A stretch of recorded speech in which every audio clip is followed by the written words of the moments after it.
Sanoat korxonalarida mahalliylashtirish dasturi iqtisodiy mustaqillikni mustahkamlash, ishlab chiqarishni diversifikatsiya qilish va milliy iqtisodiyotni barqaror rivojlantirishda muhim ahamiyat kasb etadi. Olmaliq kon-metallurgiya kombinatining markaziy ta'mirlash mexanika zavodi ayni shu yo'nalishda, ya'ni import qilinayotgan tovarlar o'rnini mahalliy xomashyo va ichki imkoniyatlar asosida ishlab chiqarilgan mahsulotlar bilan almashtirishga qaratilgan loyihalarning ijrochisi sifatida samarali faoliyat olib bormoqda. Zavod mehnat jamoasi tomonidan 2025-yilda 266 milliard so'mlik mahsulotlar tayyorlanib, reja 106,1% ga ortig'i bilan bajarildi.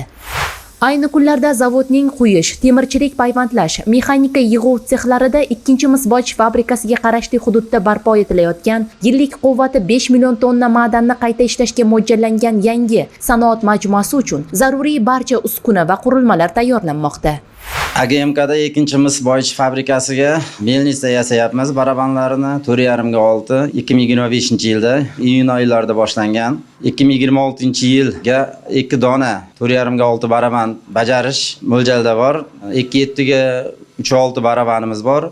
Uni ham ana shu 2026-yil ikkalasini ham bajarish rejada turibdi.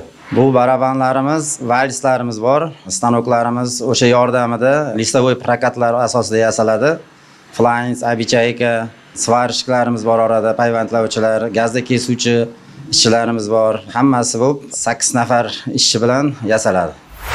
Zavodning avtotransport va maxsus texnikalarni ta'mirlash sexida yangi inshootda foydalaniladigan ma'dan tashishga mo'ljallangan 20 dan ortiq turdagi konveyerlar ishlab chiqarilayotgan bo'lsa, qolgan uchastkalarda obyektning maydalash bosqichi uchun spiral klassifikator, sharli tegirmonlar, gidrotsiklonlar, saralash jarayonlariga inversion g'alvirlar, grunt va pekaviy markazdan qochma nasoslar, pnevmomexanik flotomashinalar, shuningdek maydalagichlar uchun butlovchi va ehtiyot qismlari ham ishlab chiqarilmoqda.